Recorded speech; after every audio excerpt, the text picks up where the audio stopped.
al respecto, vinculado a a los desafíos que tienen las sociedades abiertas contemporáneas occidentales, y cómo aquella caída del muro parecía que implicaba una victoria definitiva de algunos preceptos y algunas cuestiones liberales que parecían ya definitivas, y cómo eso a lo largo de estos 30 años ha ido evolucionando y hoy está relativamente cuestionado por fenómenos que todos conocemos y que tanto seguramente nos preocupan, vinculados a América Latina, también en Europa y al resto de las sociedades occidentales. Así que reflexionar acerca con esta distancia de 30 años acerca de esta cuestión de la caída del muro y de lo que significó eso en el marco de lo que sería luego la posguerra fría parece más pertinente que nunca.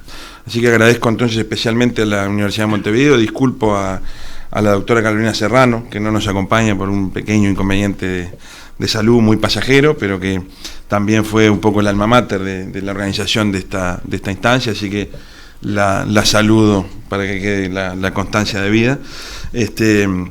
Y bueno, y pasando directamente, para no perder más tiempo, pasando a la primera de las presentaciones, dueño de casa, José Ramiro Podetti, que es licenciado en Humanidades por la Universidad de Montevideo y candidato a doctor en Historia por la Universidad del Salvador de Argentina.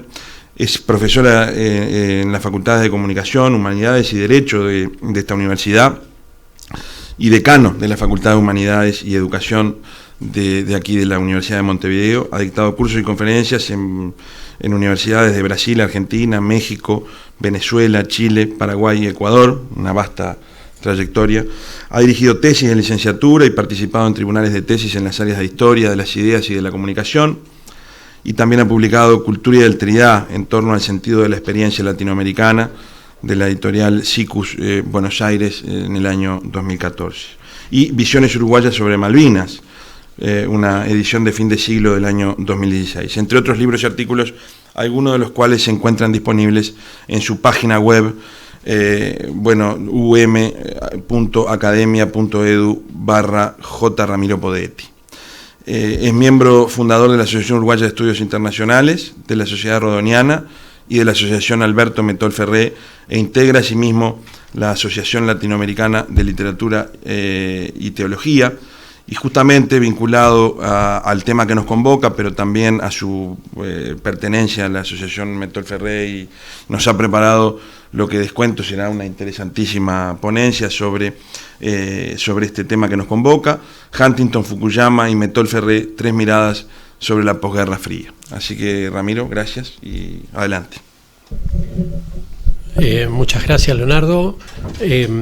Por mi parte, le agradezco a Pedro esta iniciativa, a la que nos sumamos gustosos con Carolina.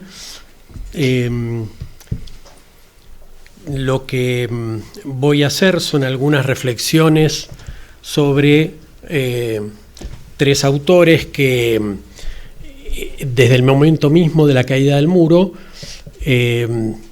intentaron pensar el mundo que venía, con la ventaja de que 30 años después podemos también hacer balance de esas 3 miradas. Lo que les voy a ofrecer son un conjunto de proposiciones de los 3 autores muy asertivas, ¿no? Algunas fueron primero hipótesis y luego ya se convirtieron en tesis ampliamente desarrolladas. Pero claro, la tentación de reunir a los 3, en sus enormes coincidencias también y en sus grandes diferencias, me sometió a un ejercicio difícil, o mejor dicho, los voy a someter a ustedes a un ejercicio difícil, porque voy a formularles una cantidad de proposiciones que ellos idearon en su momento, que requerirían de una argumentación mucho más amplia que a la que yo puedo dedicarle ahora. Pero en todo caso, después de las 2 exposiciones, la mía y la de Pedro, podemos hacer una ronda de preguntas y ampliar tal vez las cosas que no queden tan claras. La elección de Fukuyama y Huntington es muy obvia, porque son dos perfiles para mí muy interesantes porque están en la frontera entre lo académico y lo político, los dos con mucho ejercicio político, digamos, en el espacio de, asesores de la Casa Blanca, consultores del Parlamento, en fin, gente que ha sido de referencia en la inteligencia estratégica de Estados Unidos en los últimos 30 años, pero al mismo tiempo hombres de academia. Los dos,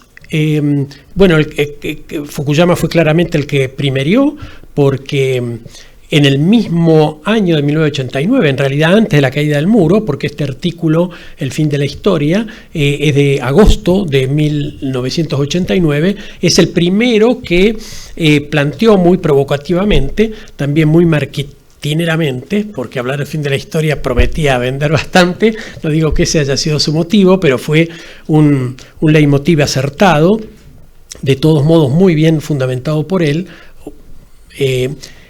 y muy pronto, en realidad en 1991, que es la disolución de la Unión Soviética, así que en realidad es lo que termina de cerrar lo que rompió la caída del muro, digamos, ¿no? Es la conferencia de Samuel Huntington, ¿no?, sobre el choque de civilizaciones, que después se publica en Foreign Affairs en el año 93, y los artículos de Mettol que están allí citados sobre los que voy a trabajar son de 1992, uno de los cuales fue recogido en ese libro Ética y Capitalismo. Como ven, un pequeño detalle: las dos hipótesis principales, el fin de la historia y el choque de las civilizaciones, en su formulación inicial, están con el signo de pregunta. Después se va a caer ese signo de pregunta. Pero en el momento que los dos largan la hipótesis, lo hacen con mucha prudencia. En general, las dos, menos la de Fukuyama, más la de Huntington, iban a contrapelo de las afirmaciones más corrientes que se hacían en Estados Unidos en los meses posteriores a la caída del muro. Son 3 textos muy breves, pero lo interesante es que dentro de su provisoriedad de textos breves, de oportunidad, escritos seguramente por demanda, ¿no? Díganos su opinión, se consolidan luego, ¿no? Se consolidan para el otro lado, se consolidan en 3 libros, El fin de la historia, que simplemente lo que hace Fukuyama es sacarle el signo de interrogación, el choque de civilizaciones, que tiene un agregado, la reconfiguración del orden mundial, y el libro de Mettol, que en realidad se edita mucho después de 1999, es un informe que él prepara a pedido del Instituto Artigas, de la Cancillería aquí, sobre los estados continentales, que es de 1999. Pero esos libros tienen continuaciones. En el caso de Huntington, sería muy difícil entender su propuesta del choque de civilizaciones sin leer El quiénes somos, un libro de 8 años después de 2004, que es la misma tesis, pero aplicada a un análisis interno de los Estados Unidos. En el caso de Fukuyama, el año pasado ha hecho como la segunda parte del fin de la historia, donde no cambia la tesis principal, pero amplía, mejor dicho, las reservas que, como vamos a ver, en el mismo libro original ya estaban, ¿no? Mettol, en un libro diálogo, en un libro entrevista con el periodista italiano Albert Metalli, en la América Latina del siglo XXI, también amplía y desarrolla bastante más los artículos originales. Bien.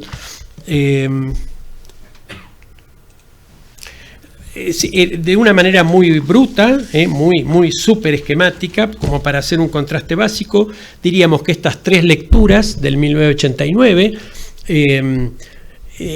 se resumen de este modo, ¿no? La tesis fuerte de Fukuyama, lo que abrió la caída del muro es la poshistoria, es decir, viene un periodo que de algún modo cambia toda la modernidad.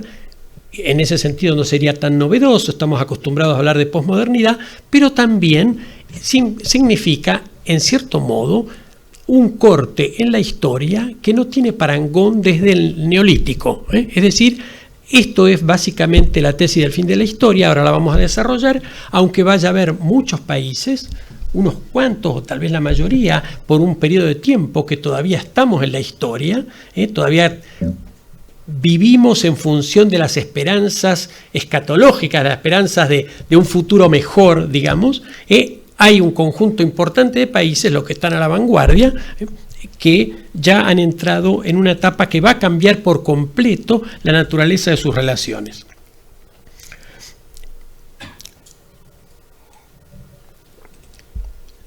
Huntington tiene una posición completamente contradictoria con esta, la historia sigue, lo que se abre es una nueva época completamente singular, eso sí, en eso puede coincidir con Fukuyama, por primera vez en la historia mundial, en la historia de la globalización, digamos, en cierto sentido de los 5 últimos siglos, pero en particular de los 2 últimos siglos, por primera vez el mundo va a ser multipolar y multicivilizacional.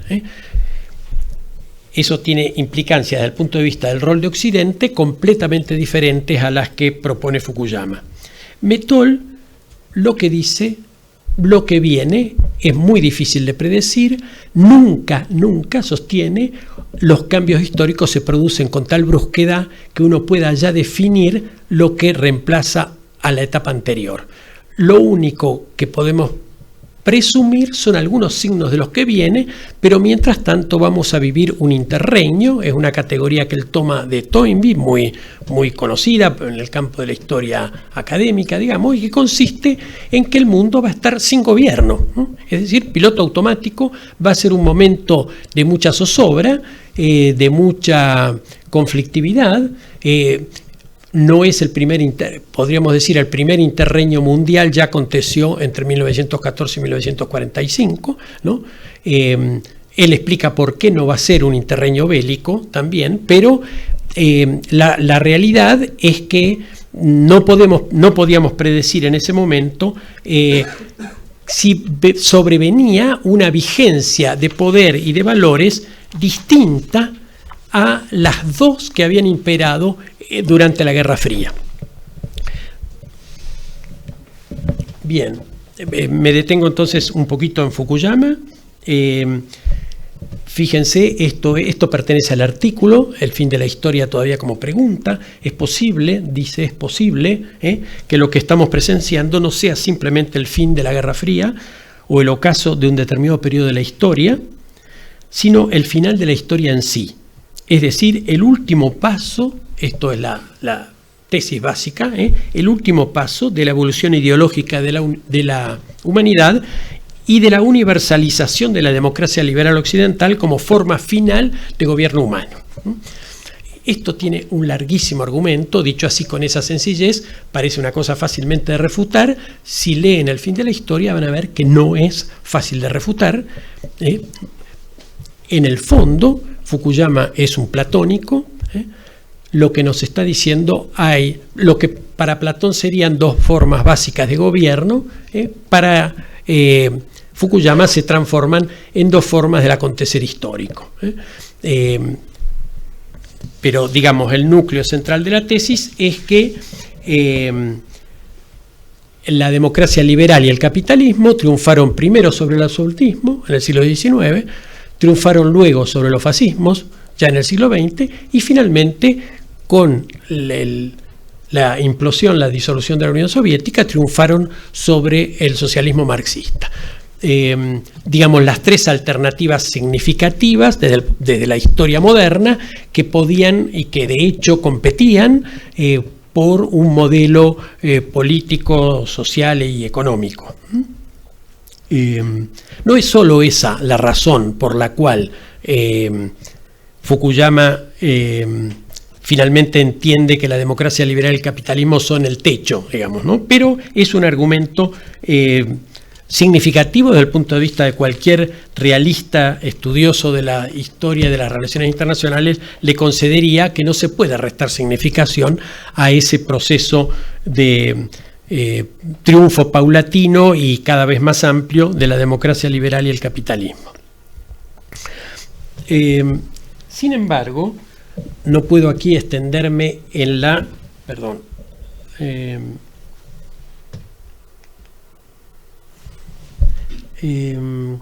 Bueno, esto es básicamente el desarrollo de la tesis, ¿no?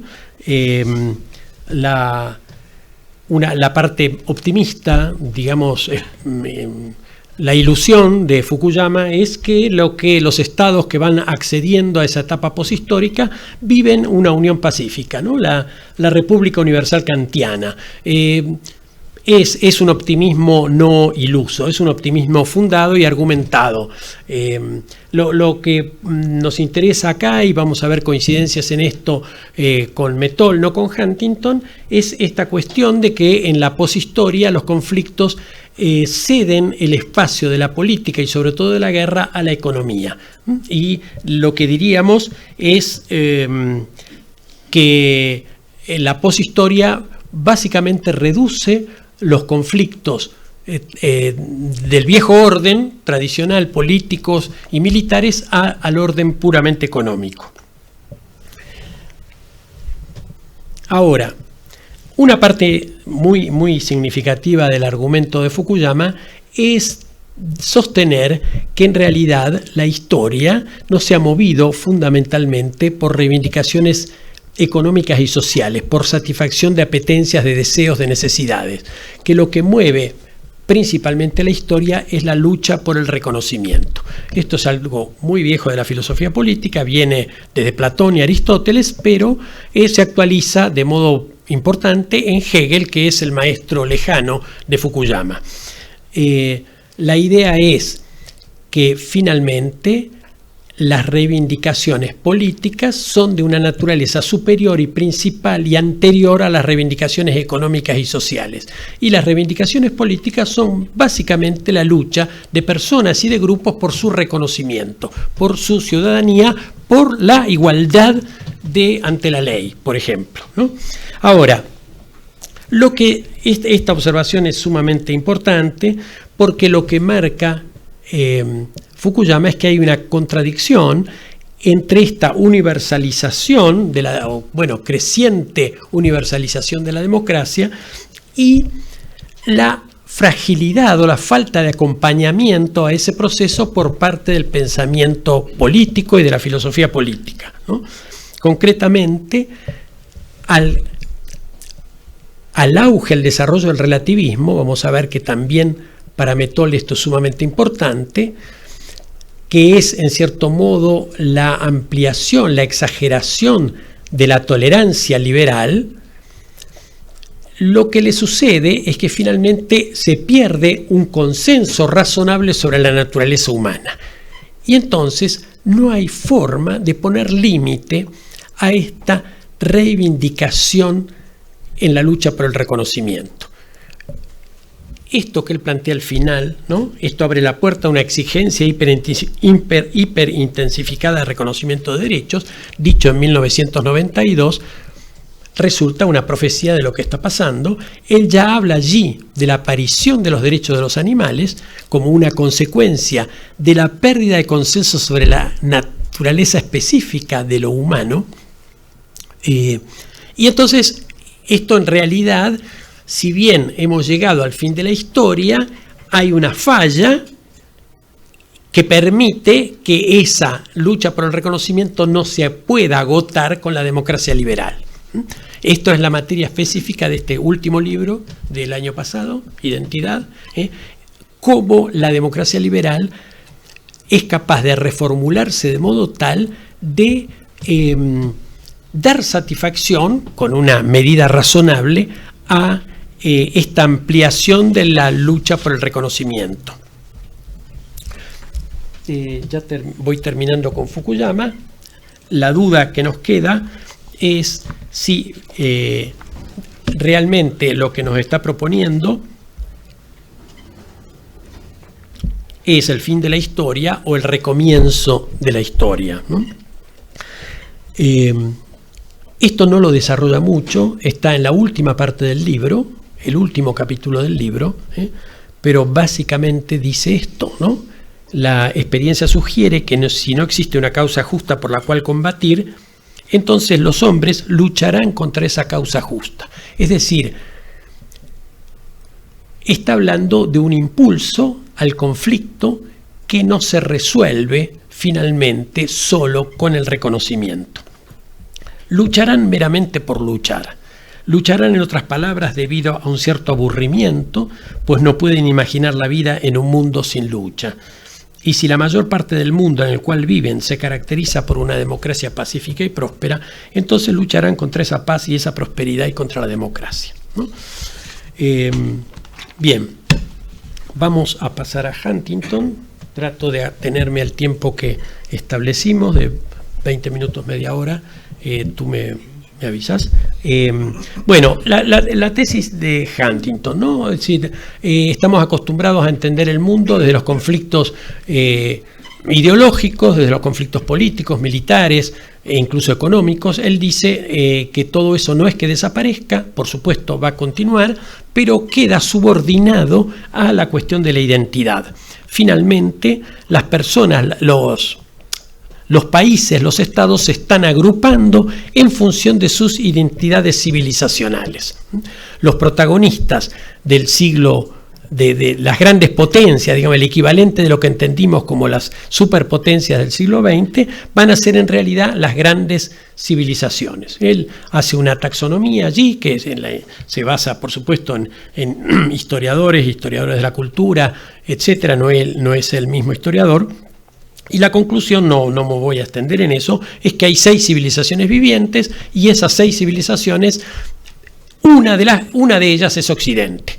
Occidente ha perdido fuerza relativa, como se ve ahí. Las civilizaciones no occidentales reafirman por lo general el valor de sus propias culturas. Vemos acá una tesis exactamente contraria a la de Fukuyama, ¿no?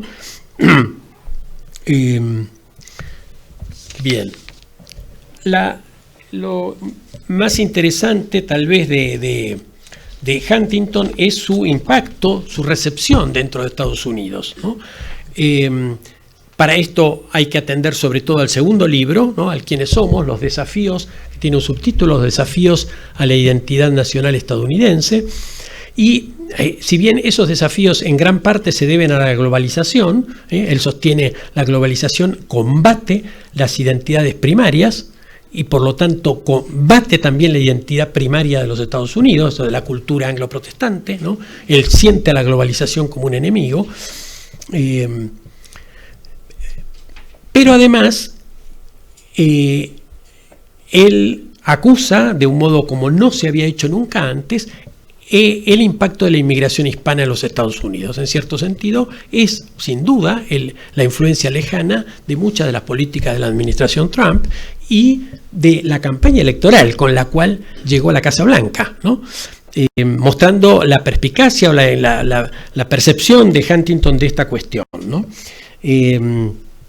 Yo pongo allí una portada de la revista Time de 2001, ¿no? Porque las dos miradas, porque también la intelectualidad progresista, digamos, ¿no? Lo que llama la izquierda de campus, ¿no? Eso está a favor de este proceso, ¿no? Y esto es en el Welcome to America, ¿no?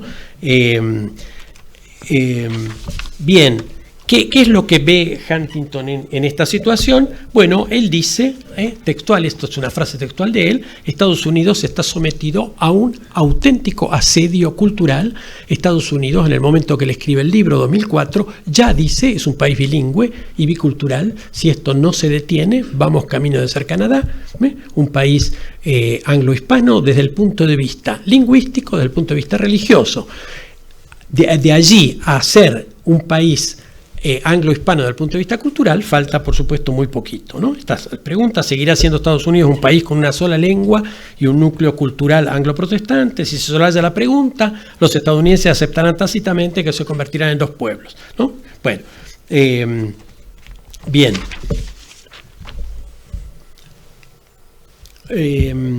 Voy a Metol. 3 claves para Metol del siglo XX, 3 rasgos básicos del siglo XX.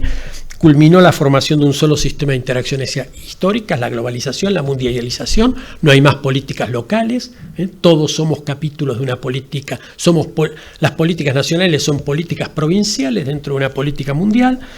el fin de la hegemonía europea, que no es una cosa, la modernidad la parió Europa, son 4 siglos de hegemonía europea que se cayeron, en 1945, ¿no? Cuando 2 potencias extraeuropeas, porque Rusia tiene una partecita en Europa, básicamente el mundo pasa a ser gobernado por 2 potencias extraeuropeas, ¿no?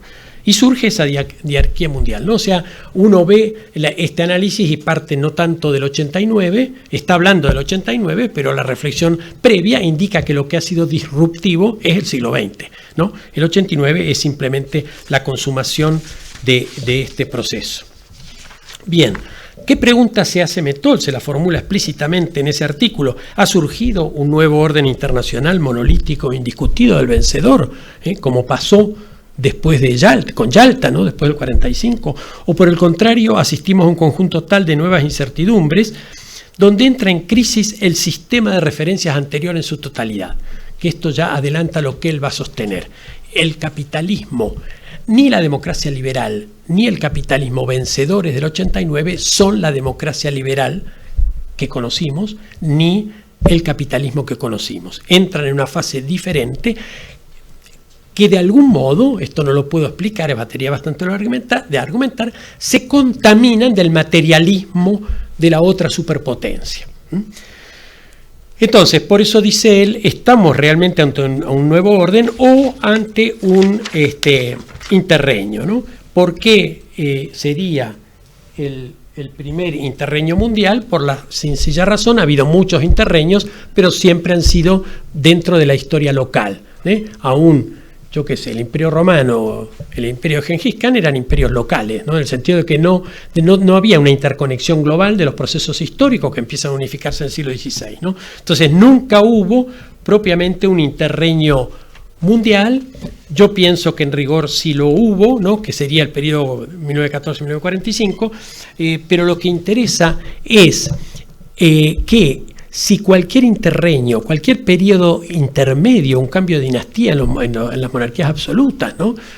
Pensemos las guerras de sucesión, ¿cuántas, no? En la modernidad mismo.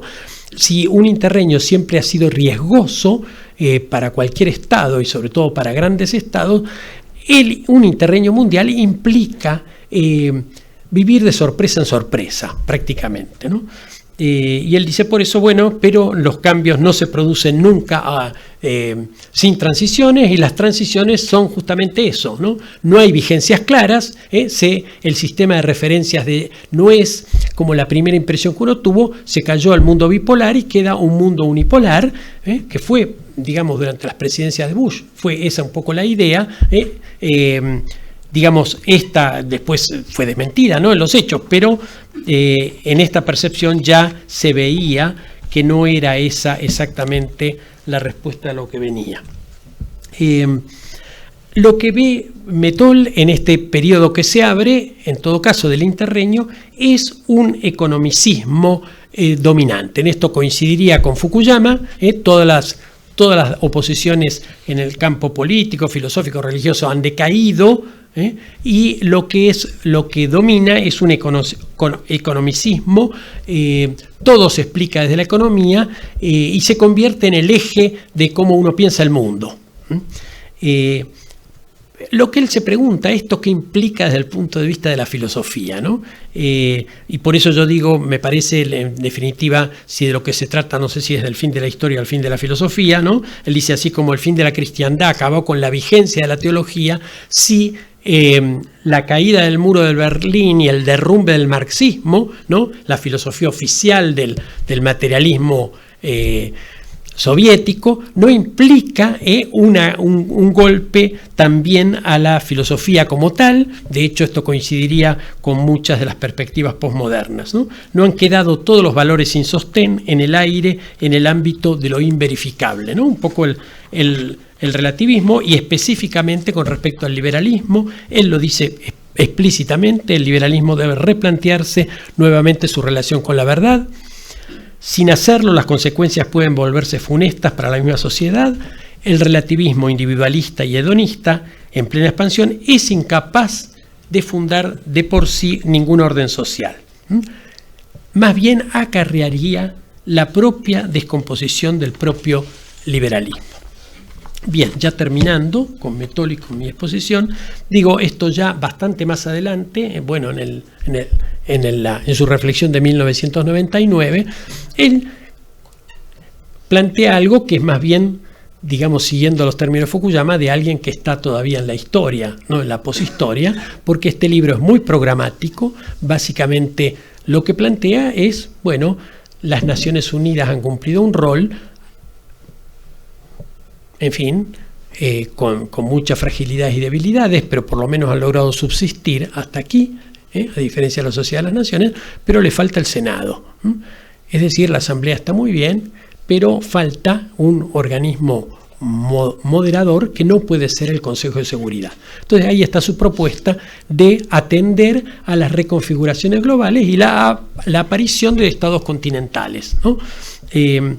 Entonces, cito esta frase simplemente como ya conclusión: en el siglo XXI, quien no forme parte de un estado continente terminará, y más que nunca en un mundo globalizado, constreñido a expresarse como lamento, como furia o como silencio. A precipitarse en el coro de la historia, como en el teatro griego, donde el coro interviene para comentar la gesta de los protagonistas. Ya lo fue en el siglo XX y lo será más aún en el XXI. Solo los estados continentales son protagonistas. Bueno, mi intento, por supuesto, acá podríamos encontrar coincidencias y diferencias y contradicciones entre los tres. Creo que lo que tienen en común es que tomaron el hecho de la caída del muro desde una reflexión de filosofía de la historia. Es decir, los grandes acontecimientos tienen esa virtud. Normalmente no nos interpelan por lo que ellos representan en sí mismos, sino que nos interpelan sobre el sentido de la historia, ¿no? Por eso han sido respuestas, como habrán visto, que iban en esa dirección.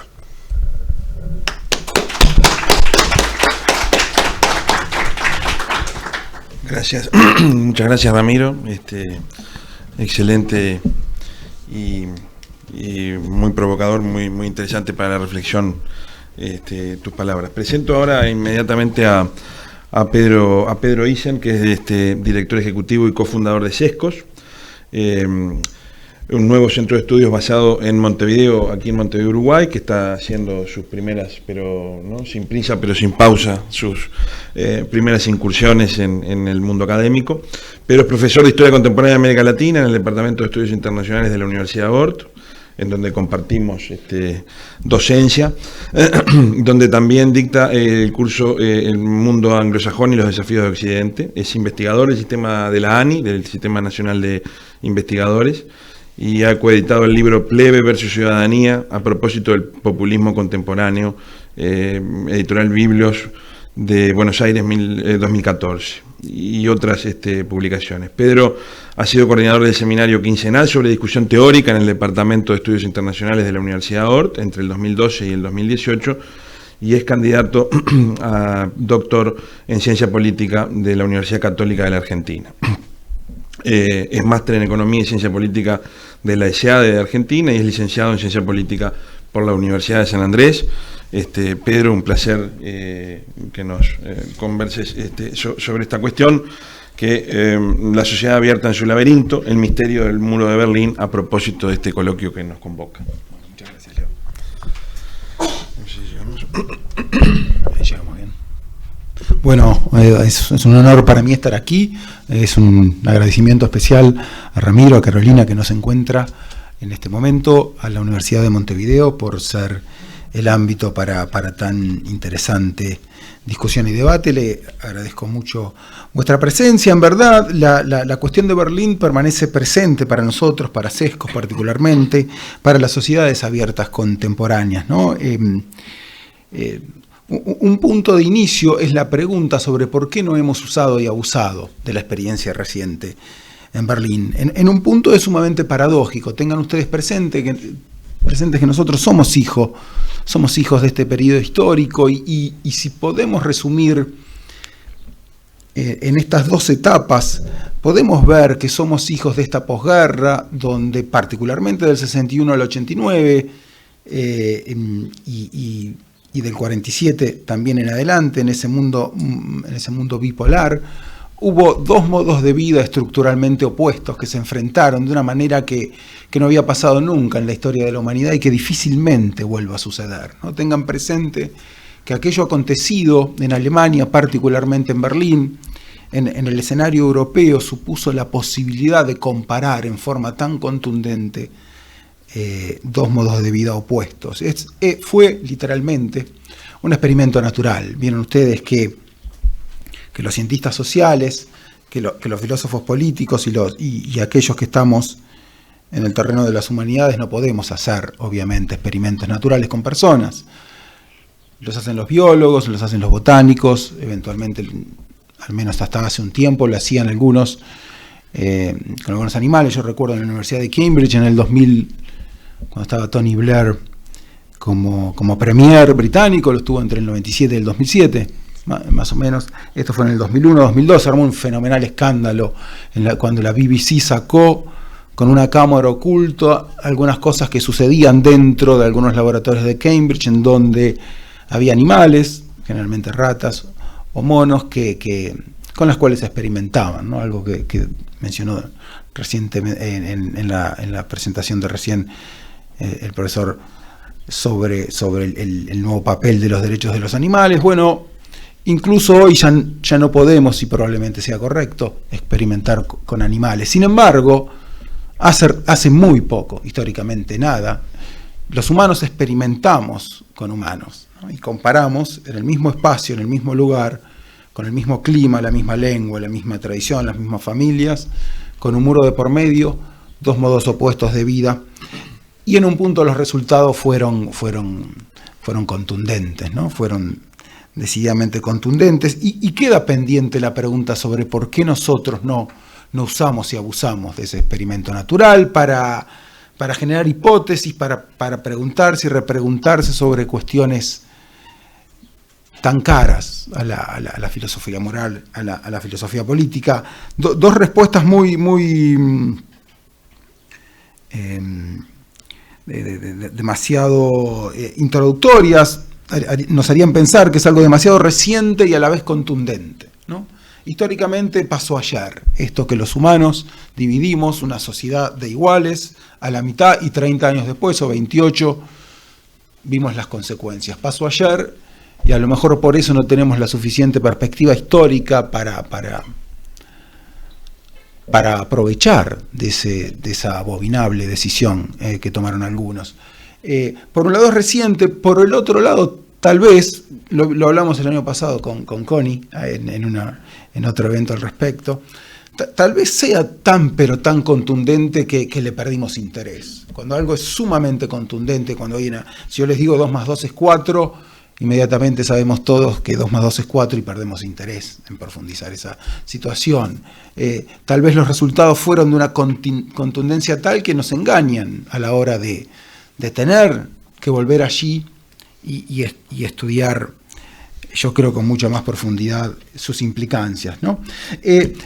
Esa es la primera etapa que es necesario mencionar, y repito, ¿no? Esto de la contundencia y la cercanía del fenómeno tal vez hagan que hayamos perdido un relativo interés. Sin embargo, después marcamos del 89 en adelante, del 89 hasta la actualidad, en estos 30 años, después de la caída del muro, ¿no? El muro ya había implosionado, y en los 30 años posteriores, sin embargo, en los 30 años posteriores, en ese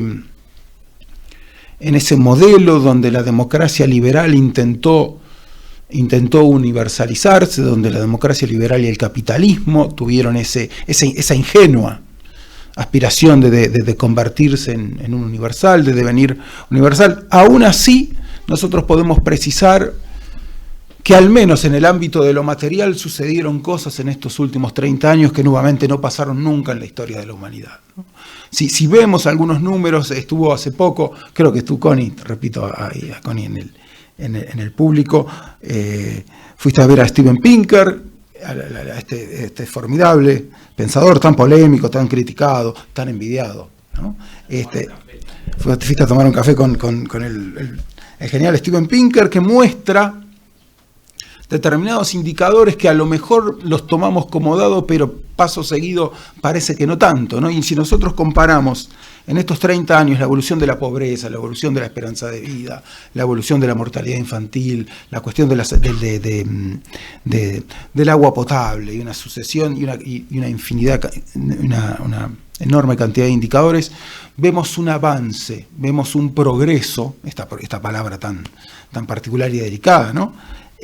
Vemos un progreso que nunca había existido en la historia de la humanidad. Incluso en este dato tan central para nosotros y tan cercano al malestar que recorre Occidente, que es la desigualdad, ¿no? Que es la distribución del ingreso. Es cierto que el fenomenal proceso de prosperidad vivido en estos últimos 30 años ha impactado en muchos lugares en una crecientemente desigual distribución del ingreso. Sin embargo, si yo les preguntara a ustedes si por un momento tomáramos al mundo como una única economía, en estos últimos 30 años, ¿ustedes qué dirían en cuanto a la evolución en la distribución del ingreso? ¿Que el mundo tomado como un todo ha mostrado una mejoría en la distribución del ingreso o ha mostrado un empeoramiento, ¿no? ¿Qué se les ocurre a ustedes si tomamos al mundo como un todo en términos de una distribución del ingreso de Gini? Eso es decir, que de Gini en realidad demuestra una distribución mucho mayor que antes. Una distribución más desigual, No, más igual. más igualitaria, ¿verdad? Sacando capaz excepcionalmente, deben ser Norteamérica puntualmente, con la explosión de los últimos multimillonarios. Digo, el mundo tomado como uno. Perdón. Ah, está, perdón.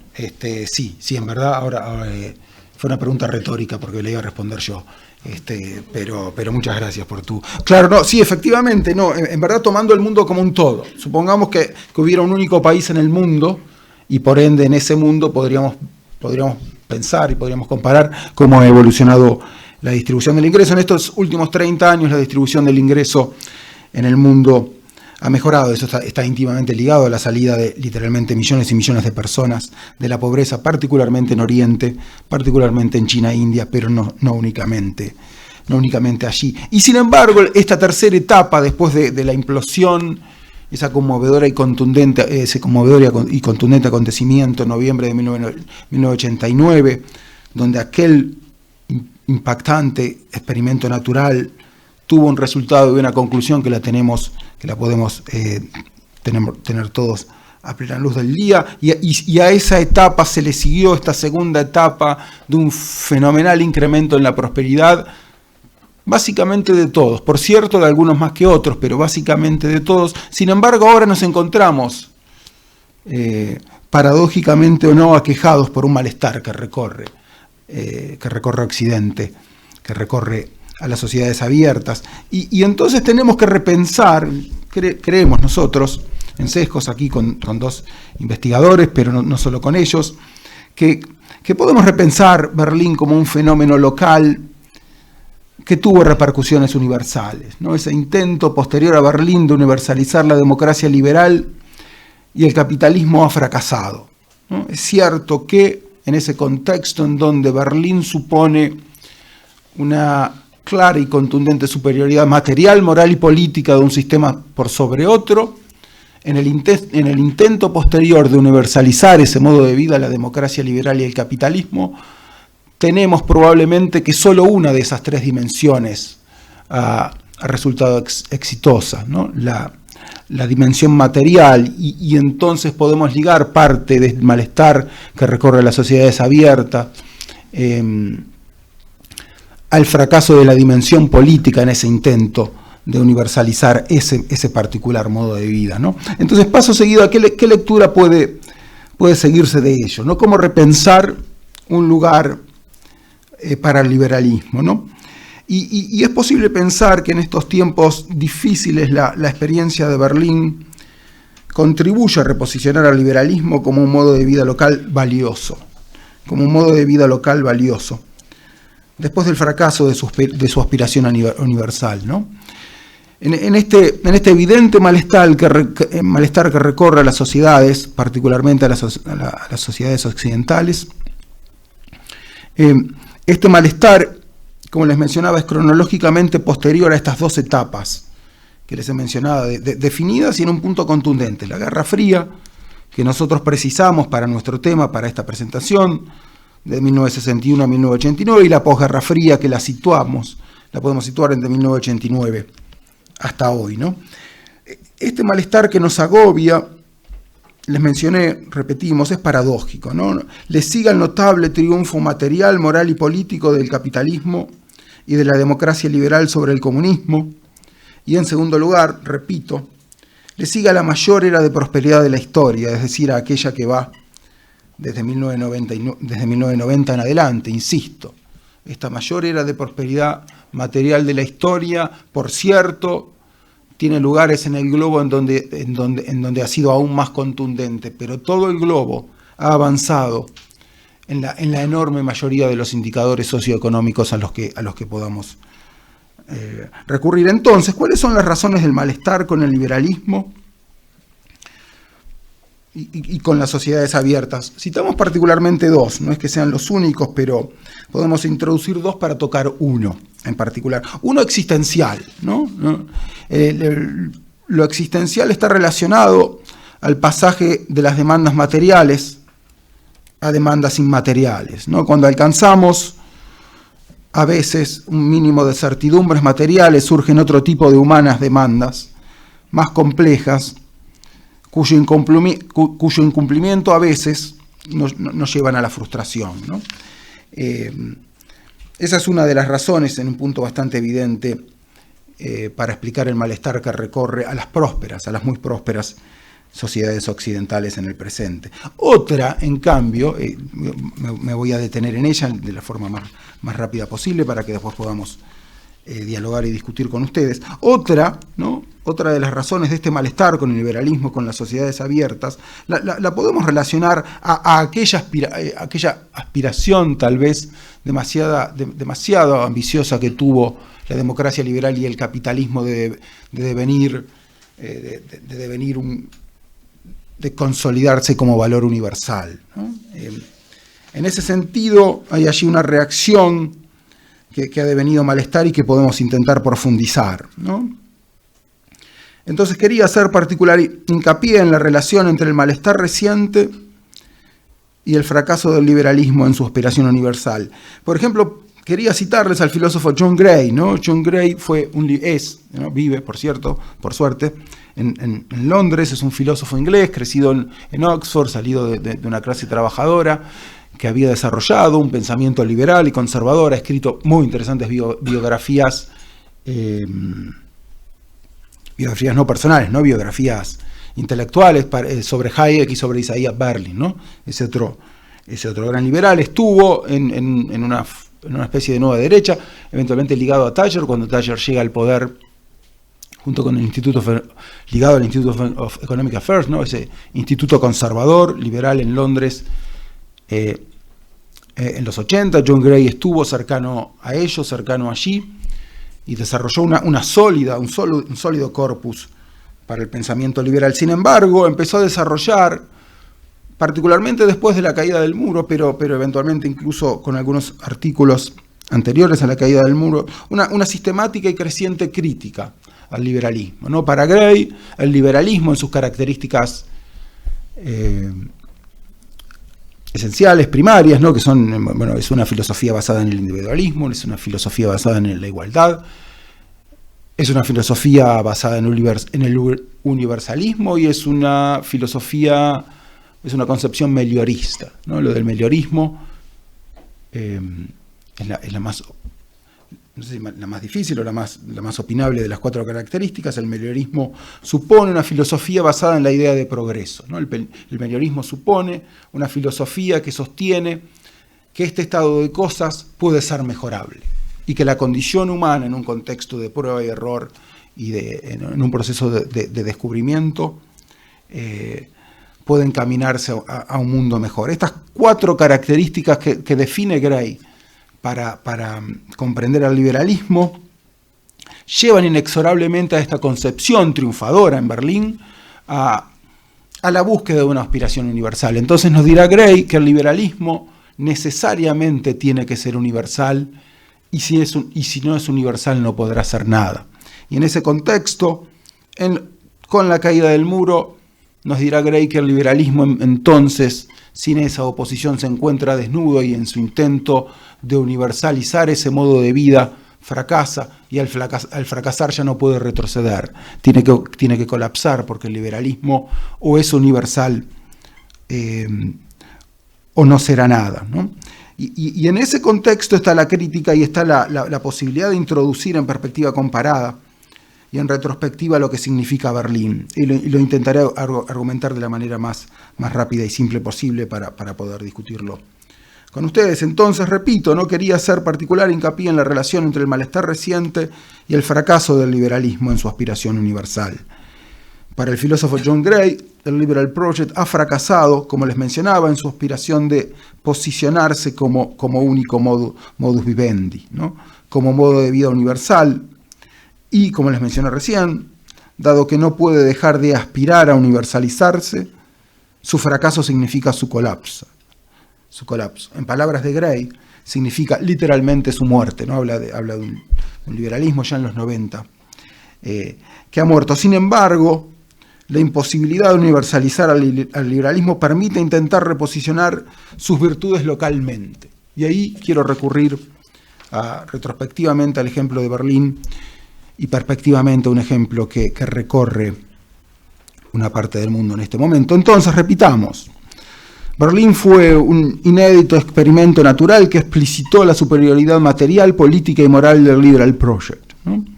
Desde 1989 en adelante, el Liberal Project intentó universalizar esa supuesta superioridad material, política y moral. Lo logró en lo material y fracasó en lo político. Este fracaso político nos ha llevado a la confusión, a propios y extraños, sobre un fracaso moral del Liberal Project, que no es tal, ¿no? Nuestro modesto regreso a la preeminencia de lo local nos da la oportunidad de reparar esa confusión, ¿no? ¿Cómo? La pregunta es ¿cómo? Bueno, teniendo la referencia del Berlín antiguo, recurrimos a un Berlín moderno, ¿no? Hong Kong. Estos días hemos visto allí algo que no sucedía hace mucho, ¿no? Si ustedes han visto si han leído o han visto algunas cosas de las acontecidas en Hong Kong, ¿qué les ha llamado particularmente la atención? Tienen que responder porque yo repito. Es retórico ahora no es retórico. Es medianamente retórico. ¿Qué les ha llamado literalmente ayer, anteayer? Entre paréntesis, ayer hay un artículo de Neil Ferguson en el New York Times que habla de una nueva guerra fría, ¿no? Ahora entre China y los Estados Unidos. ¿No les ha llamado algo particularmente la atención literalmente en estos últimos ayer, anteayer y literalmente en estos últimos 3 días? Están a veces con la bandera de Estados Unidos. Exactamente, no está arreglado entre mi amigo. Exactamente, y no está arreglado, tú sabes. Eso no lo sabía y tampoco está arreglado y eso no lo vamos a decir. Eso no lo vamos a decir, ¿no? Estos días ha dicho la audiencia entonces que en Hong Kong se ha cantado el himno americano y se han flameado banderas de ese país, ¿no? Estos días hemos visto allí en Hong Kong algo que no sucedía hace mucho. Ciudadanos de Hong Kong flameaban banderas y cantaban el himno americano, ¿no? ¿Cuánto hace que esto no sucedía? Más aún, ¿por qué sucede allí y ahora? Son preguntas bien pertinentes, ¿no? Para los liberales y para todos, en definitiva, ¿no? Es una pregunta que repito y que a mí me parece particularmente interesante y fascinante. ¿Cuánto hacía que en algún lugar fuera de los Estados Unidos no flameaban esas banderas y no se cantaba ese himno? Ha sucedido en Hong Kong. ¿Por qué allí y por qué ahora? ¿No? Probablemente suceda allí porque Hong Kong es una sociedad abierta, situada en tiempo y lugar. Es decir, lejos de buscar allí algún tipo de valor universal, al menos explícitamente, repito. Probablemente sucede allí porque Hong Kong es una sociedad abierta, situada en tiempo y lugar, es decir, lejos de buscar algún tipo de valor universal, al menos explícitamente. Sucede ahora, probablemente porque el Liberal Project ha asumido la imposibilidad e inconveniencia de aspirar a universalizar la democracia liberal. Cuando esa difusa aspiración se desvanece, una concreta, específica noble disputa por la sociedad abierta en Hong Kong se fortalece, ¿no? Repito, cuando esa difusa aspiración de universalizar determinado valor se desvanece, se ha desvanecido, una concreta, específica, noble disputa por la sociedad abierta en Hong Kong se fortalece. El regreso a lo local reposiciona el Liberal Project. Berlín y ahora Hong Kong posiblemente eran proyectos locales con razonables aspiraciones universales. Ahora, retrospectivamente, podemos pensar que la experiencia berlinesa entre 1961 y 1989 posicionó al Liberal Project como un modus vivendi con una real vocación universal. Desde lo material, lo político y lo moral, mientras que hoy la experiencia en Hong Kong refleja la vigencia política local del Liberal Project y la vigencia simbólica universal desde lo material, pero más aún desde lo moral. Repito, entonces, desde lo material, lo político y lo moral, ahora retrospectivamente podemos pensar que la experiencia berlinesa entre el 61 y 89 posicionó al Liberal Project como un modus vivendi con una real vocación universal, desde lo material, lo político y lo moral, mientras que hoy la experiencia en Hong Kong refleja la vigencia política local del Liberal Project y la vigencia simbólica universal desde lo material, pero más aún desde lo moral, ¿no? Desde aquel Berlín a este Hong Kong, el reposicionamiento local del Liberal Project, después de su fracasada aspiración universal, podría redimensionarse para un regreso, para la celebración de su fortaleza moral. La aspiración universal del Liberal Project sigue allí, pero ahora desde lo material y moral, no desde lo político, y por cierto, desde lo simbólico y no desde lo real. Bueno, ya termino, Leo. Por último, ya termino y después eventualmente seguimos discutiendo. El intento de universalizar la prosperidad económica ha sido mayormente exitoso. El intento de universalizar un modo de vida ha sido un gran fracaso. Ese fracaso político ha arrastrado parte de la percepción moral que sufre el liberalismo. Ello representa un límite, pero también una oportunidad.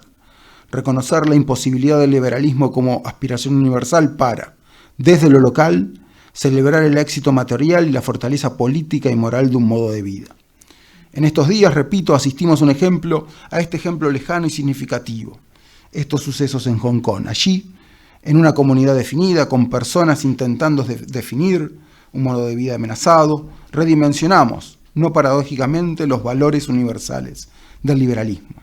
La disputa y el conflicto que sucede en Hong Kong tiene un profundo significado porque, al igual que en Berlín, sucede en un espacio definido, en una comunidad asediada, en medio de una sociedad abierta que confronta, más aún que convive con una amenazante sociedad cerrada.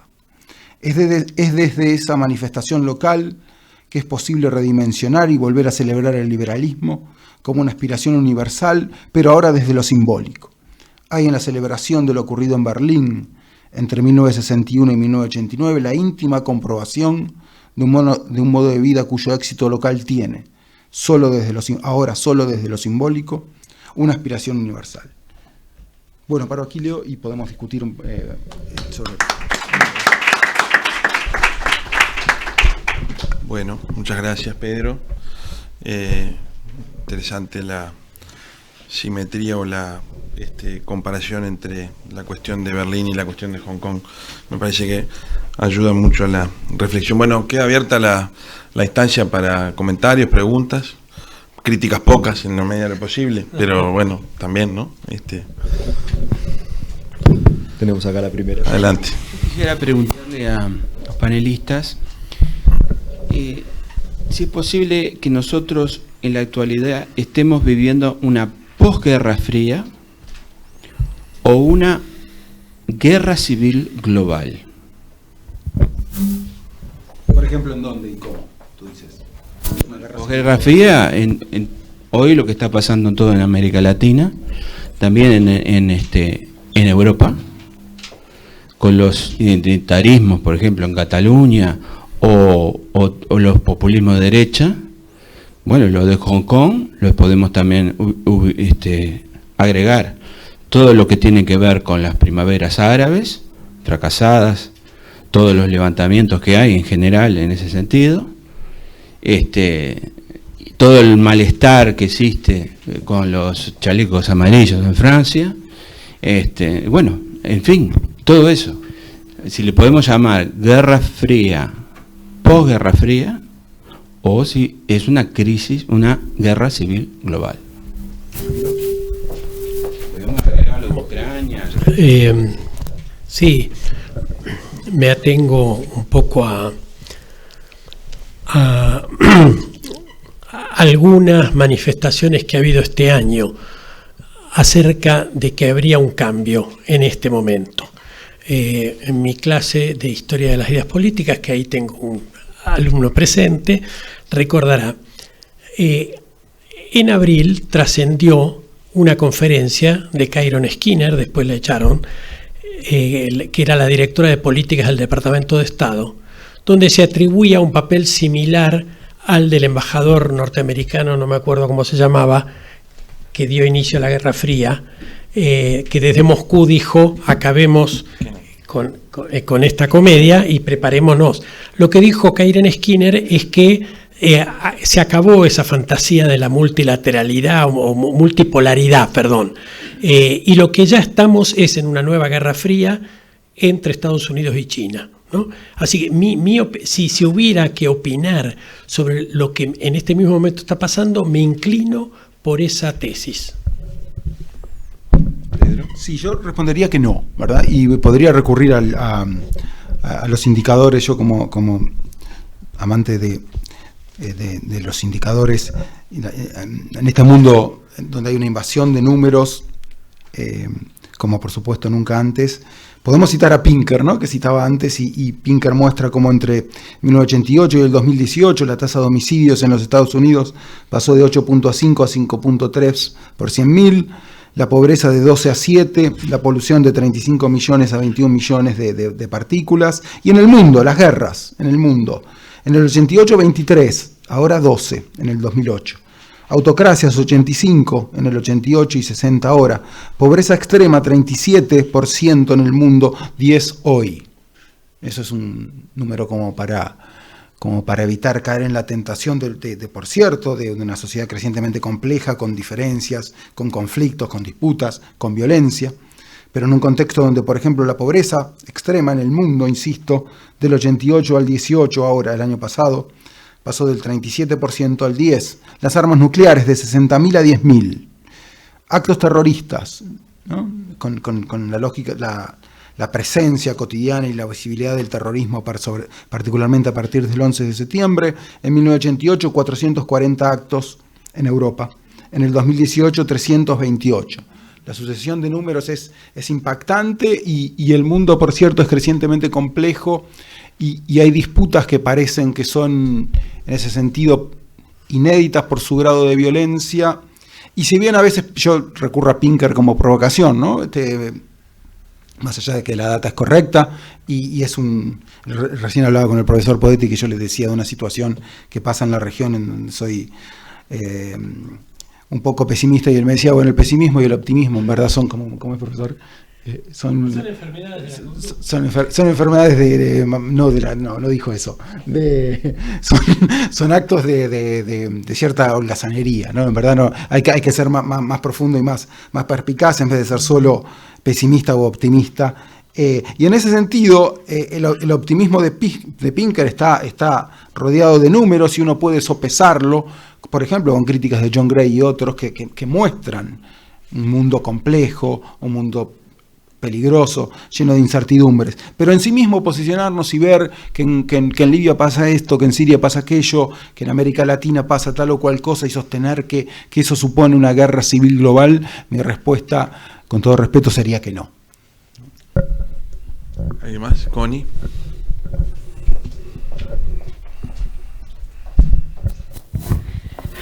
Bueno, muchas gracias por las presentaciones. Fantástico repasar esas reflexiones de Tucho Metol también, que aunque no es uno de mis ídolos, siempre asistía con mucho interés a sus charlas porque tenía una visión que se nota con lo que nos exponía el profesor Pedetti. Tú nombraste, Pedro, algún artículo reciente, porque obviamente yo tengo la impresión de que estamos en uno de los momentos de mayor perplejidad, por lo menos de los que yo tenga recuerdo, y me interesa la política desde que era un niño, o sea que hace unos cuantos años, en el sentido de que tenemos, por un lado, información clarísima, no solo la que cita Pinker en su libro sobre Enlightenment, la que cita el propio Yuval Harari en sus trabajos sobre el Homo sapiens y los 21 lecciones para el mundo que viene, el libro de Norberger sobre el progreso, los datos estadísticos fantásticos que dejó como legado el profesor Hans Rosling a través de su hija y su yerno escribiendo Factfulness, un libro que es un manual que a mí me parece debiera, por lo menos entregarse en las universidades en el mundo para que la gente no diga tonterías, porque entre otras cosas, dedicado a gente que está como yo en los medios de comunicación. Así que, está abonado los datos para decir, tenemos todas las... Es decir, en estos 30 años efectivamente no se produjo ese deslumbrante triunfo del...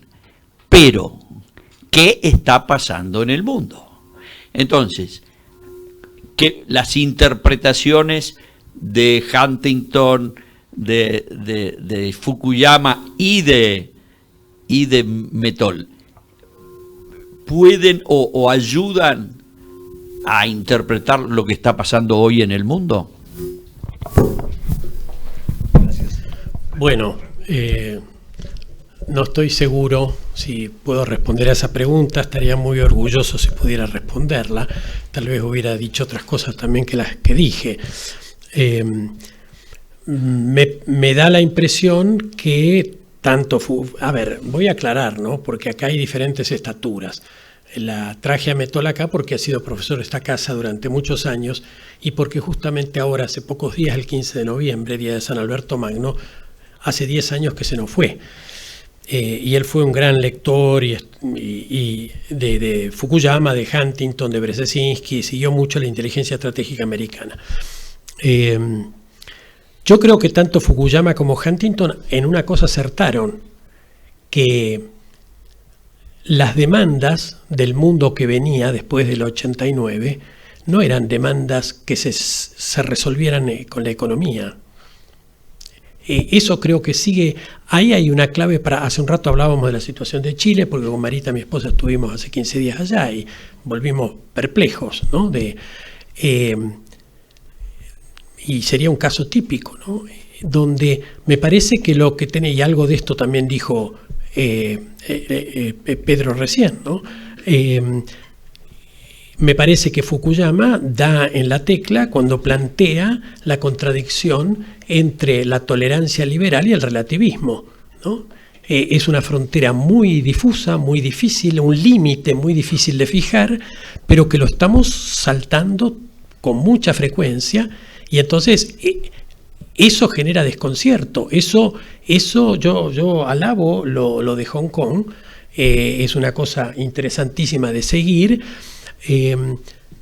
Pero la realidad es que para que eso tenga consistencia y recepción mucho más allá de Hong Kong, necesitamos empezar a ponerle límites a este relativismo del que todo vale, porque ¿cuál es la diferencia entre Hong Kong y Beijing? En un mundo donde no hay un valor mejor que otro. Entonces, esto nos afecta de modo diferente a nosotros, los que vivimos en la burbuja académica, intelectual, incluso de la dirección política, pero al grueso de la gente, de las personas, de los ciudadanos que viven en su vida cotidiana, laboral, profesional, los afecta profundamente, ¿no? Los afecta profundamente. Entonces, me parece que vale la pena releerlo. Yo no he leído todavía el último libro de Fukuyama, el del año pasado. Me parece que es importante seguir a las personas que intentan descifrar esto. No sé si disminuimos nuestra perplejidad después de la lectura, pero por lo menos combatiza el malestar que te produce vivir perplejo y seguir con piloto automático.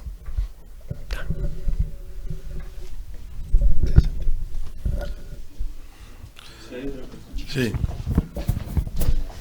Sí, buenas noches.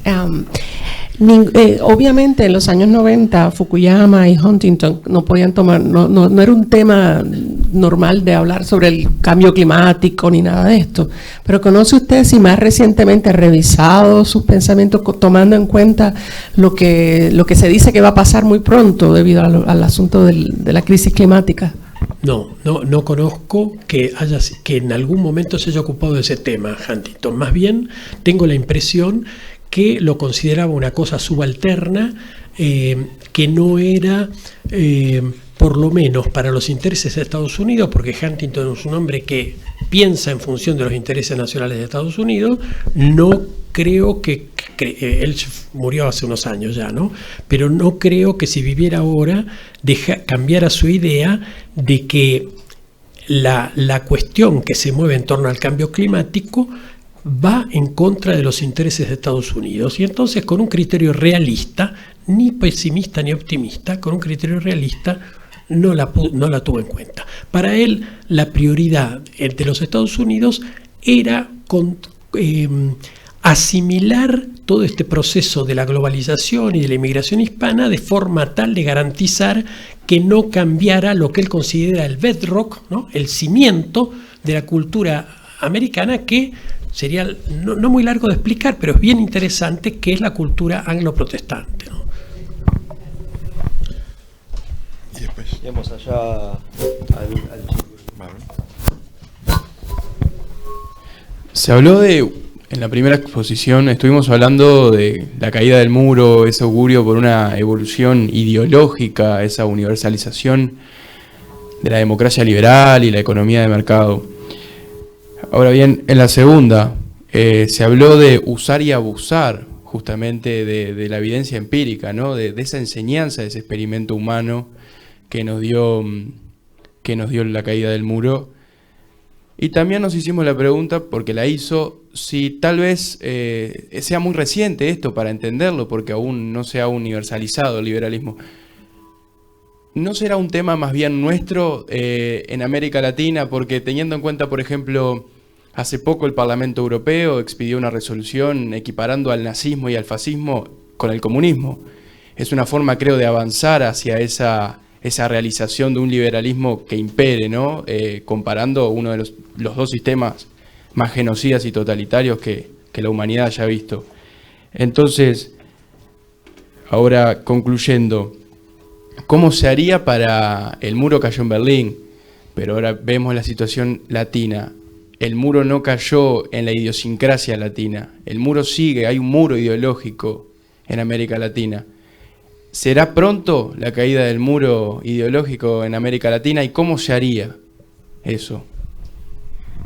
Sí, es una pregunta difícil, ¿no? La cuestión sobre el uso y abuso, en verdad, nuevamente, es una pregunta en forma de crítica, ¿no? Ante semejante evidencia de un experimento natural. Los experimentos naturales en ciencias sociales ha sido una línea de investigación, por cierto, que no han aparecido ahora, tiene su historia, pero en la primera y segunda década de este siglo han tenido, por ejemplo, hay un gran cientista político que se llama Dunning, creo, ¿no? D-A-N-N-I-N-G, ¿sí?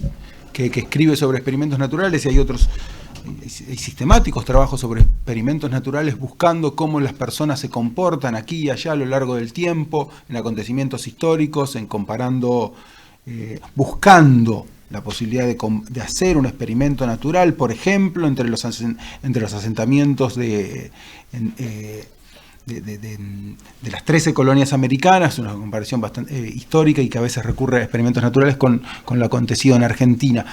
Hay un uso y abuso del experimento natural válido, ¿no? En ciencia social. Uno se preguntaría cómo es que no recurrimos a semejante experimento natural, porque yo no entiendo, a mí no se me ocurre otro experimento natural en los asuntos humanos tan contundente, en un punto tan reciente, con indicadores tan presentes. Y entonces la pregunta que surge, en términos también provocadores, pero también crítica, es ¿qué nos pasa como para no recurrir a eso? Y una posible respuesta es, a lo mejor es demasiado reciente en términos históricos, o a lo mejor es tan contundente como para que perdamos el interés. Habiendo dicho eso, tú dices, y bueno, ¿por qué no se caen los muros? Y bueno, porque somos seres humanos, somos sumamente complejos, y en verdad Berlín es un acontecimiento específico que si yo me pusiera, obviamente, el abogado del diablo, o simplemente como crítico, podría decir que responde a una situación particular, de una cultura y un momento particular, y que lo que está pasando ahora en Chile es más complejo porque es posterior, o porque tiene otros indicadores, o por lo que sea. Así que en ese sentido, no hay evidencias históricas contundentes en los asuntos humanos, probablemente en los asuntos no humanos tampoco, pero lo que yo creo es que lo más cercano que tenemos, al menos contemporáneamente, es lo acontecido en Berlín, y en ese sentido sería una buena oportunidad para recurrir a ello. Así que en cuanto a tu pregunta específica sobre por qué no caen los muros, y bueno, porque somos humanos, somos sumamente complejos, tenemos prejuicios de aquí y de allá, y en verdad los acontecimientos de hoy en Chile, si nos ponemos rigurosos al máximo, nada tienen que ver con aquella enseñanza de Berlín, perfectamente podría decir un marxista, neomarxista, conservador, socialdemócrata o lo que sea, ¿no? Así que en ese sentido hay algo que sucedió en Berlín que nos da determinadas enseñanzas, pero a lo mejor evidentemente son insuficientes para interpretar lo que acontece en Chile, ¿no?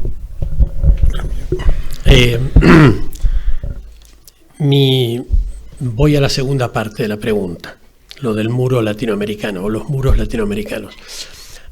Yo sé que estamos muy inquietos con la realidad de América Latina. De todos modos, voy a pecar de la enfermedad que critiqué recién, voy a ser optimista. A ver, digo, bueno, pero tiene un fundamento realista que para mí es la actitud. Llevamos un ciclo virtuoso en América Latina. ¿Cuál es ese ciclo virtuoso? ¿No? De casi 40 años, en donde desapareció el recurso a las armas, sea desde la insurgencia subversiva o sea desde regímenes militares. En casi toda América Latina. Eso no había pasado desde la independencia. Entonces, hay un ciclo virtuoso. No tiremos el bebé con el agua sucia. Hay una cuestión que es virtuosa y que tenemos que cuidar. No dejarnos ganar fácilmente por el pesimismo. Dicho esto, me acuerdo cuando acá triunfó el Frente Amplio, haber escuchado a gente que dijo me voy a ir de Uruguay. La verdad que después me los encontraba en la calle y decía, pero ¿cómo no te fuiste? ¿No? Digo, a ver, hubo en la primera década del siglo un giro a la izquierda en general, ¿no? Como esos procesos son también miméticos, se fue. Bueno, y la verdad que en general, con excepciones, el tránsito no verificó los temores de muchos. Ahora estamos viviendo el proceso exactamente inverso, de un giro a la derecha. Y de vuelta aparecen los temores, acá lo hemos visto hace pocos días. Entonces, el desafío actual dentro de este ciclo virtuoso es aceptar la alternancia en el gobierno. No somos los buenos contra los malos, los virtuosos contra los corruptos. Hay que aceptar que los votos acá se partieron por la mitad, pero en Argentina también. Cuando la elección de las PASO en Argentina, acá en las conversaciones de cantina, dije a las 2 semanas menos, miren, yo creo que efectivamente va a ganar el peronismo, pero por un margen muy pequeño. Yo creía que iba a ser todavía más pequeño de lo que fue. Y la despedida de Macri en el Obelisco, con más de 1 millón de personas, y bueno, y de hecho los 9 millones de votos. O sea, hay una realidad que está más allá de las ideologías. Si vos tenés una persona que tiene 9 millones de votos, modera tus insultos contra ella. Y a la inversa lo mismo. Entonces, este es el momento donde tenemos que dar ese pequeño salto de aceptar la alternancia. Mirá, si son tan malos, y bueno, en 4 años o en 5 años se van de vuelta, yo qué sé, ¿no? Entonces, Digo, en medio de eso tenemos episodio de corrupción, tenemos lo del narco, que en términos relativos lo considero un problema peor que la guerrilla, ¿no? Así que para lo cual no tenemos ni inteligencia ni armamento y mucho menos políticas consistentes de toda América, porque hay que hacerlo en conjunto con Estados Unidos, ¿no? Que es el principal mercado. Así que nosotros somos los principales productores, pero ellos son el principal mercado. O sea, no digo que no haya cosas gravísimas, pero me parece que estamos en un ciclo virtuoso. Quiero agregar una nota pesimista. Tenemos Venezuela, ¿no? Algo inédito en la historia contemporánea de América Latina, la mayor diáspora. Bueno, es una... Tenemos ¿cuántos millones de venezolanos saliendo sistemáticamente? Con un promedio de 10 kilos perdidos entre ellos y con un régimen que parece que tiene la suficiente fuerza en donde la alternancia ni siquiera es una posibilidad, no ya estable, sino relativamente cercana, ¿no? Lo de Venezuela. Y tenemos nuestra reacción a Venezuela. Porque está Venezuela y está nuestra reacción a Venezuela, que en algunos casos me resulta... bueno, es una opinión personal, preocupante. Leo puede dar una opinión. Pedro, y tenemos a Cuba también, ¿no? Yo digo, no estoy hablando de una generalización, estoy diciendo una dirección de marcha que parece consistente, ¿no? Y que las excepciones confirman esa, porque obviamente si la dirección de marcha es consistente va a tener resistencias y contradicciones, ¿no? No. Vamos con las últimas dos. Sí, las últimas dos, exacto. Vale, perfecto. Buenas noches, ¿qué tal? Bien, siguiendo la línea del asistente anterior, yo quería saber a qué creen que se debe, es decir, la presencia de, digamos, multitudinarias protestas contrafácticas, violentas o no, e independientes del gobierno de turno. ¿Y a qué me refiero con protestas contrafácticas? Es decir, cada vez hay más prosperidad, más paridad, más esperanza de vida, menos conflictos bélicos, más acceso a la propiedad, ¿no? Y sin embargo cada vez vemos que estas marchas de lo que sea son cada vez más multitudinarias, pueden devenir, como en el caso chileno, en episodios fuertes de violencia. Algunos autores de múltiples nacionalidades, ¿no? Como pueden ser Axel Kaiser, Jordan Peterson, no sé, Agustín Laje en Argentina, hablan de marxismo cultural, ¿no? Adhieren a esto, a que la Guerra Fría continúa en el plano de la cultura de alguna manera y que están arengados por estos movimientos, o va más por un lado de la frase que hoy se leía de Fukuyama: si no existe una causa justa por la cual combatir, entonces los hombres lucharán contra esa causa justa, ¿no? ¿Hay algo organizado o es que a medida que todo se va solucionando ya, se lucha por cualquier cosa? Gracias. Me parece que la respuesta más consistente es la de Fukuyama. Y bueno, y también Metol cuando habla del liberalismo y verdad. No somos conscientes de la gravedad de traspasar la frontera entre la tolerancia y el relativismo. El relativismo es un disolvente, lo fue en la antigüedad, es el nihilismo. Es muy difícil, no hay antídoto contra eso material, es simbólico, es espiritual, ¿no? De modo que me parece que la reflexión, y creo que es lo que se está viendo en Chile claramente, que las insuficiencias no tienen que ver con la distribución de la riqueza. Las insuficiencias del modelo no tienen que ver con tienen que ver con otra cuestión. Lo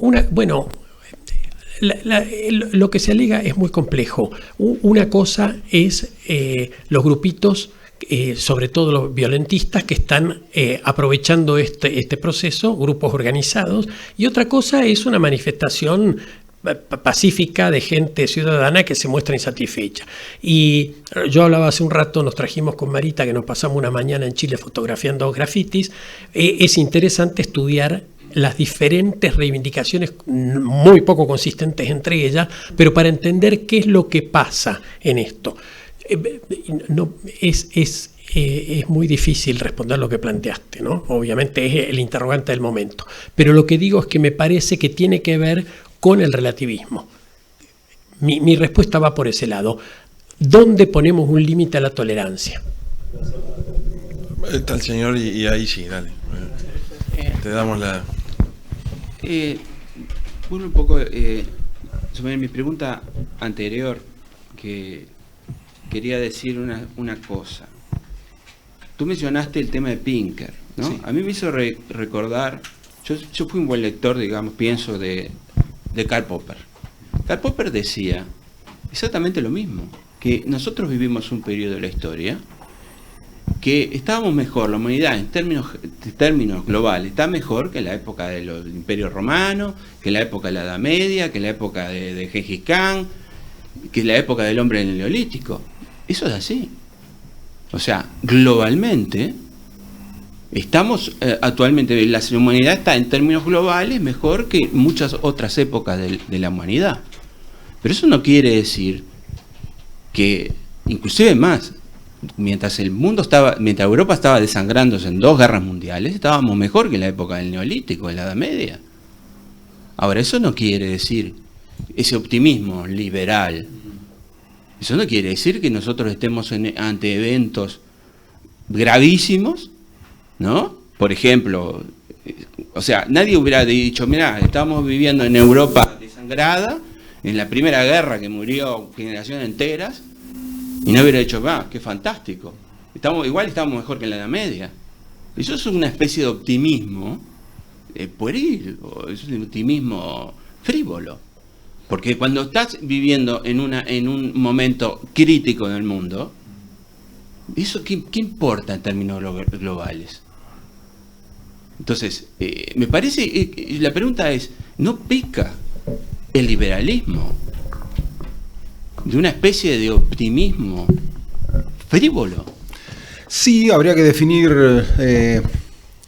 frivolidad en ese sentido, porque la esperanza de vida en el mundo, y particularmente en Occidente, pasó de 35 a 80 en los últimos 100 años, y yo no sé si eso es frívolo o no, pero me parece un avance contundente. Después está lo que cada persona que vive entre los 35 y los 80 eventualmente hace con su vida, y como ese indicador, tantos otros que no solo tienen que ver con una mera cuestión cuantitativa.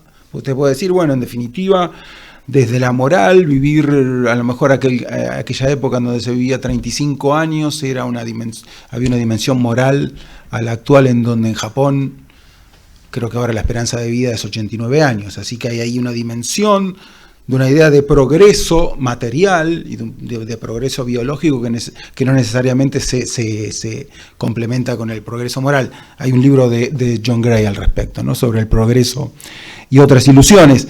Paso seguido, mi punto en ese caso sería preguntarle específicamente, y más aún desde la posguerra en adelante, ¿no? Popper nació con el siglo, ¿verdad? Murió creo que en 1992 a los 92 años, así que más o menos nació y vivió con el siglo, la sociedad abierta y sus enemigos desde el 49, muy probablemente, en un contexto en donde escribe en clave de lo que acontecía particularmente en Europa.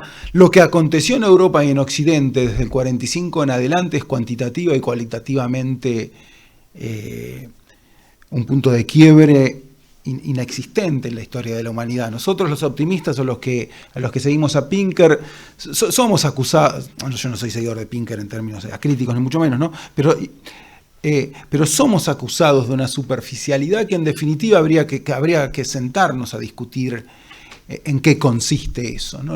Si del 45 en adelante los avances científicos, técnicos, y yo creo sociales y morales en lo que denominamos Occidente han sido tan contundentes, paso seguido yo le quería preguntar dónde acontecen todos estos conflictos de gran envergadura que usted menciona, y no acontecen en aquello que denominamos sociedades abiertas. Las sociedades abiertas siempre están en conflicto, ¿no? Siempre alguien está declinando, siempre hay un problema estructural en algún lugar de la sociedad abierta, y eso yo creo, más que un síntoma de problema, es un síntoma de algo que está funcionando, y eso lo explica muy bien. Lo menciona un autor llamado Mark Lilla, te lo recomiendo.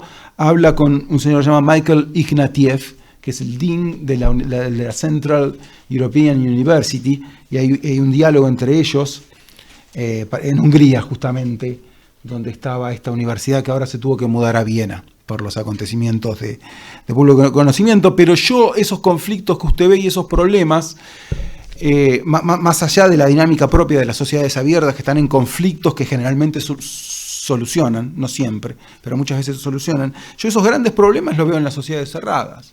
Yo veo que hoy en China hay al menos 1 millón, algunos dicen 2 millones de musulmanes detenidos por practicar su religión. Y yo veo que sabemos poco, muy poco de eso. Y yo no veo que en ningún lugar de aquellas sociedades que denominamos y percibimos como abiertas suceda algo parecido a eso. Porque en definitiva, cuando usted critica el estado de cosas del mundo actual, en todo caso, usted me pide que no caiga en la superficialidad del globalismo, y yo le pido a usted que no caiga en el globalismo de la sumatoria de datos, porque en definitiva los uigures en China están sufriendo una situación a partir de la sociedad cerrada, y los 4 millones de venezolanos que han emigrado están sufriendo cabalmente algo que ocurre en una sociedad cerrada y déspota, profundamente antiliberal, ¿no? Profundamente antidemocrática, en un punto, si se me permite el término, profundamente antioccidental.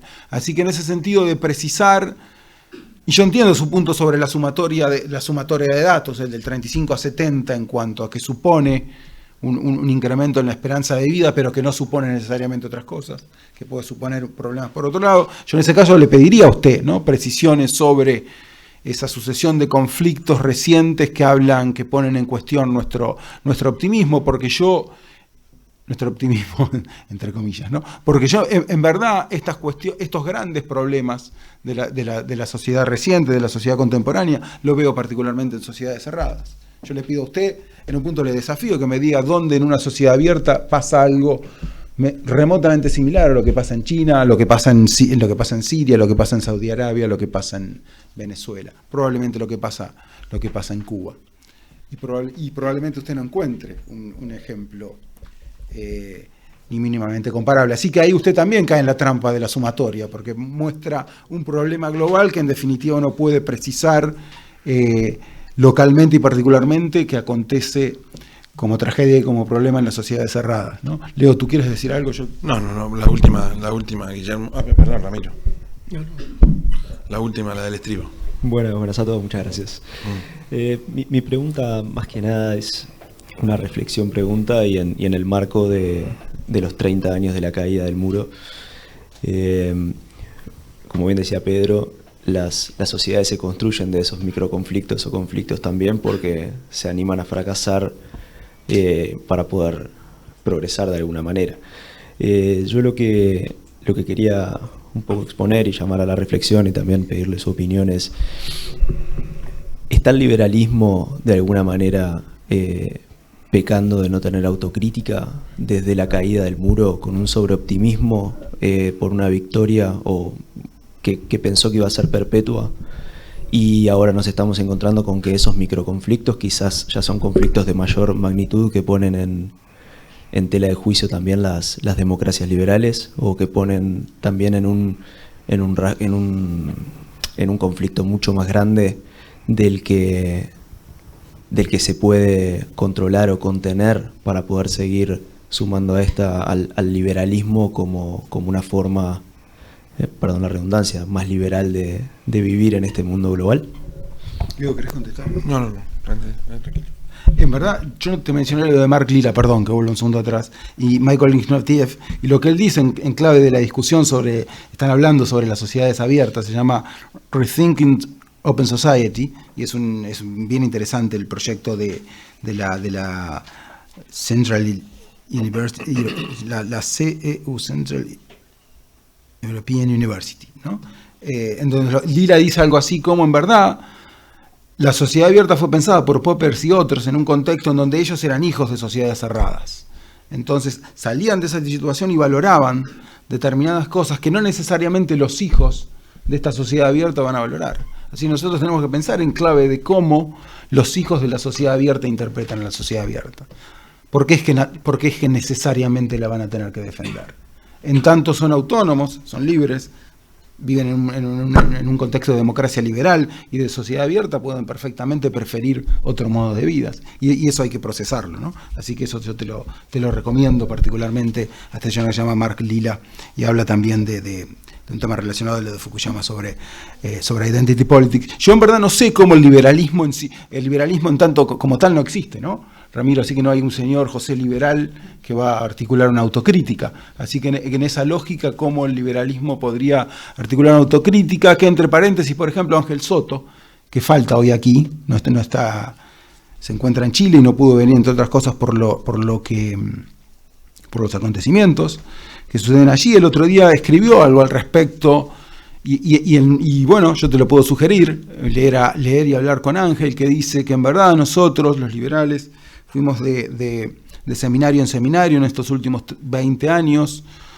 celebrando y remarcando las aptitudes y virtudes del modelo chileno sin reparar en que algo estaba allí sucediendo y que ahora no sabemos cómo reaccionar. Así que más que pensar cómo sería la autocrítica del liberalismo, que en tal no hay tal señor que se llame así, hay autocríticas de liberales como Ángel Soto, que reparan en que pasaba algo, por ejemplo, en Chile, que no supimos ver, pero paso seguido yo diría que son las propias sociedades abiertas y las propias democracias liberales que, como dijo el profesor Podetti recién, generan, por ejemplo, en el mecanismo de la alternancia, la búsqueda de a través de la prueba y error, perfectible, pero no perfecta, de ir buscando mecanismos para solución de estos problemas. De cualquier manera, las sociedades abiertas y las sociedades liberales parecen haber solucionado mejor sus problemas que las sociedades cerradas. Perdón, Pedro, en el último siglo.